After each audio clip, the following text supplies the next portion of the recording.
നമസ്കാരം, news 1 TV വാർത്തയിലേക്ക് സ്വാഗതം. Kerala state police pensioners welfare association Ernakulam ജില്ലാ സമ്മേളനവും കുടുംബസംഗമവും പെരുമ്പാവൂർ അപ്പൂസ് ഓഡിറ്റോറിയത്തിൽ നടന്നു. പെരുമ്പാവൂർ MLA അഡ്വക്കേറ്റ് എൽദോസ് കുന്നപ്പള്ളി ജില്ലാ സമ്മേളനം ഉദ്ഘാടനം ചെയ്തു. രാവിലെ പ്രതിനിധി സമ്മേളനം കേരള കാർഷിക കടാശ്വാസ കമ്മീഷൻ ചെയർമാൻ മുൻ ഹൈക്കോടതി ജഡ്ജി ജസ്റ്റിസ് എബ്രഹാം മാത്യു ഉദ്ഘാടനം ചെയ്തു. ജില്ലാ പ്രസിഡന്റ് ടോമി സെബാസ്റ്റ്യൻ IPS അധ്യക്ഷത വഹിച്ച ചടങ്ങിൽ ജില്ലാ സെക്രട്ടറി പോൾ ജോസഫ് സ്വാഗതം പറഞ്ഞു. സംഘടനയിലെ മുതിർന്ന അംഗങ്ങളെയും വിവിധ മേഖലകളിൽ മികവ് തെളിയിച്ച പ്രതിഭകളെയും ചടങ്ങിൽ ആദരിച്ചു.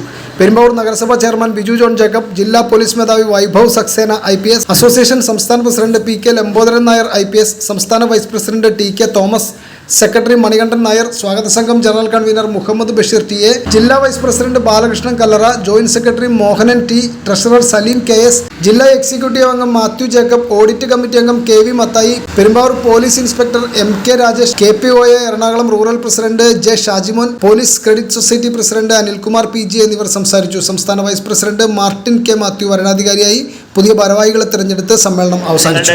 DA ആനുകൂല്യങ്ങൾ, പേ റിവിഷൻ, അരിയർ അങ്ങനെയുള്ള ആവശ്യങ്ങൾ നേടിയെടുക്കുക എന്നുള്ളത് നിങ്ങളുടെ ആവശ്യമാണ്. തീർച്ചയായും ഈ സന്ദർഭത്തിൽ ഒട്ടേറെ ജീവകാരുണ്യ പ്രവർത്തനങ്ങളും ഒട്ടേറെ പ്രവർത്തനങ്ങൾ നടത്തി മുന്നോട്ട് പോകുന്ന ആളുകളാണ് നിങ്ങളൊക്കെ തന്നെ. ഈ ഒരു കുടുംബ സംഗമം തീർച്ചയായും ഭാവിയിൽ മികച്ച രീതിയിലുള്ള പ്രവർത്തനങ്ങൾ നടത്താൻ നിങ്ങൾക്ക് പ്രയോജനപ്രദമാകട്ടെ എന്ന് ആശംസിക്കുകയാണ്. ബഹുമാന്യ ശ്രീ ടോമി സെബാസ്റ്റ്യൻ അധ്യക്ഷൻ, അദ്ദേഹത്തെ എനിക്ക് വളരെ ചെറുപ്പം മുതലേ, ഞാൻ കേരള വിദ്യാർത്ഥി യൂണിയൻ പ്രവർത്തിക്കുന്ന കാലഘട്ടം മുതലേ പരിചയമുള്ള, എനിക്ക് ഏറ്റവും സ്നേഹനിധിയായ ഒരു വ്യക്തിയാണ്. പ്രിയപ്പെട്ട പോൾ ജോസഫ് സാറുണ്ട്, പ്രിയപ്പെട്ട KS സലീമുണ്ട്, ഞങ്ങളുടെ തന്നെ പെരുമ്പാവൂരുള്ള ബഹുമാന്യ ശ്രീ മുഹമ്മദ് ബഷീർ TA ഉണ്ട്. അതൊക്കെ എനിക്ക് വളരെ വേണ്ടപ്പെട്ട ആളുകളും ഞാനുമായിട്ട് അടുത്ത ബന്ധമുള്ള ആളുകളും എനിക്ക് അറിയാവുന്ന ആളുകളൊക്കെ തന്നെയാണ് ഇവിടെ ഉള്ളത്.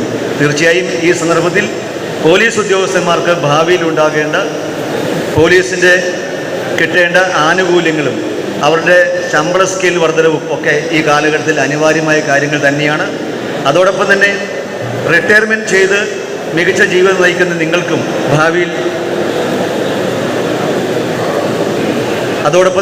ഭാവിയിൽ ഒരുപാട് കാര്യങ്ങൾ നടത്താൻ ഉള്ള ശക്തിയും ഉണ്ടാകട്ടെ എന്ന് ഞാൻ സൂചിപ്പിക്കുന്നു. ഈ സന്ദർഭത്തിൽ എല്ലാ ആളുകളെയും അഭിവാദ്യം ചെയ്യുന്നു. ഞാൻ ഇലക്ഷൻ്റെ തിരക്കുമായി ബന്ധപ്പെട്ട ഓട്ടത്തിലാണ്. എന്നിരുന്നാൽ പോലും ഈ ചടങ്ങിൽ പങ്കെടുക്കാൻ കഴിഞ്ഞതിൽ എനിക്ക് അതിയായ സന്തോഷമുണ്ട്. ഈ സന്ദർഭത്തിൽ നിങ്ങളെല്ലാവരെയും അഭിവാദ്യം ചെയ്തുകൊണ്ട് നിങ്ങൾക്കെല്ലാം ഭാവിയിൽ നന്മകളുണ്ടാകട്ടെ എന്ന് ആശംസിച്ചുകൊണ്ട് ഞാൻ ഈ പൊതുസമ്മേളനം ഉദ്ഘാടനം ചെയ്തു. എനിക്ക് ഓർമ്മയുള്ള ചില പോലീസ് ഉദ്യോഗസ്ഥരുണ്ട്. ഞാനിപ്പോഴും ഓർക്കുന്ന ഒരാൾ ഇതിനടുത്ത് ജീവിച്ചിരുന്ന കോതമംഗലത്തുണ്ടായിരുന്ന ശ്രീ ജോൺ വില്യംസ് ആണ്. അദ്ദേഹം DYSP ആയിട്ട് റിട്ടയർ ചെയ്തു. സത്യസന്ധനായ ഒരു പോലീസ് ഓഫീസർ. എന്നെ സംബന്ധിച്ചിടത്തോളം സത്യസന്ധരായ പോലീസ് ഓഫീസേഴ്സിൻ്റെ ഒരു പ്രതീകമായിരുന്നു ശ്രീ ജോൺ വില്യംസ്. അദ്ദേഹം 5-6 വർഷം മുമ്പ് മരിച്ചുപോയത്. എന്നും എൻ്റെ ഓർമ്മയിൽ തങ്ങി നിൽക്കുന്ന ഒരു പോലീസ് ഓഫീസറാണ് അദ്ദേഹം. പക്ഷേ അദ്ദേഹം അനുഭവിച്ച വേദനകൾ അതെന്നും എനിക്കൊരു സങ്കടമായിട്ട് തോന്നിയിട്ടുള്ളത്. സത്യസന്ധനായ ഒരു പോലീസ് ഓഫീസർ, തൻ്റെ ചുമതലകൾ നിർവഹിച്ചിരുന്ന ഒരു പോലീസ് ഓഫീസർ ഇത്രയധികം വേദന അനുഭവിക്കേണ്ടി വരിക എന്നുള്ളത് എന്ത് നീതിയാണെന്ന് ചിലപ്പോൾ എനിക്ക് തന്നെ തോന്നിയിട്ടുള്ളത്. അതുപോലെ വേദന അനുഭവിച്ചിട്ടുള്ളവർ, ചുമതല നിർവഹിച്ച് കഷ്ടപ്പെട്ടിട്ടുള്ളവർ, പ്രതിബന്ധങ്ങളെ തരണം ചെയ്തിട്ടുള്ളവർ, കുടുംബജീവിതം പോലും മുന്നോട്ട് കൊണ്ടുപോകാൻ വിഷമിച്ചിട്ടുള്ള അനേകം പേര് ഇവിടെ ഇരിപ്പുണ്ടെന്ന് എനിക്കറിയാം. തീർച്ചയായിട്ടും അവരെല്ലാം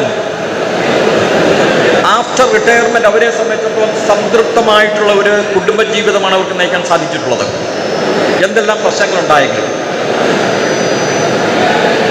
കൂടുതലും പേര് 55 അല്ലെങ്കിൽ 56 വയസ്സിൽ റിട്ടയർ ചെയ്തിട്ടുള്ളതാണ്. ചുരുക്കം ചിലർ 60 വയസ്സിൽ റിട്ടയർ ചെയ്തില്ല.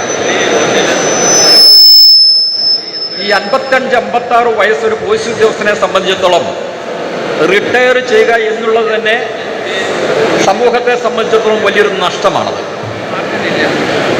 നമുക്കറിയാം, ഇപ്പോഴെല്ലാം ഹൈക്കോടതി ജഡ്ജിമാർ 37 വയസ്സ്, 38, 40 വയസ്സുകളിലൊക്കെ ഹൈക്കോടതി ജഡ്ജിമാരാകുന്നുണ്ട്.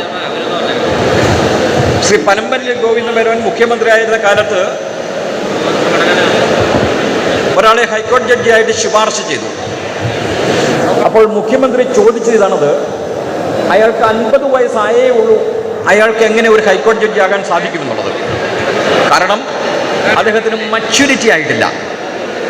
അപ്പോൾ 50 വയസ്സുള്ള ഒരാൾക്ക് മച്യൂരിറ്റി ആയിട്ടില്ല എന്ന് അന്നത്തെ മുഖ്യമന്ത്രി പറഞ്ഞെങ്കിൽ അതിൻ്റെ അർത്ഥം ഒരു 55 വയസ്സാകാതെ ഒരാൾ പക്വത പ്രാപിക്കുകയില്ലല്ലോ.